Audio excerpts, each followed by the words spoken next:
ওই বক্কর, কি হয়েছে? তুই ওরম করস কে রে? তোর মাথা গরম হয়েছে কে রে? কি হয়েছে? তুমি কথা কইও না। কি ঘটছে? কি কি- তুমি কি- কথা কইও না করা।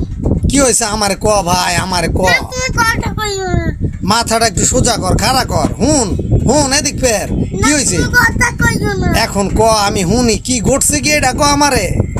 ইয়ামিন আমাদের তখন নিষেধ। আমি তো টক্কর হয়েছে। হুম। উপর মাথা উঁচু করে কথা কর, আমি বুঝি না। হুন, না, তুমি আর কথা কইও না। কি হয়েছে আমারে ক, বুঝাই ক। আমি ইয়ামিন কি করছে? তখন নিষেধ। ইয়ামিন তোর লগে টক্কর লইছে? আর কি ঠান্ডা মান্ডা আমি ক্লোজ কইরা লামুনি ভাই। না, ওরা কুপাবো। তুমি দাওয়ানো। আর আমি লাং দাওয়ানি। আরে রাম দাওয়াই না কোপাবি? হুম। কি কস? তোর কি মাথা খারাপ হয়ে গেল নি?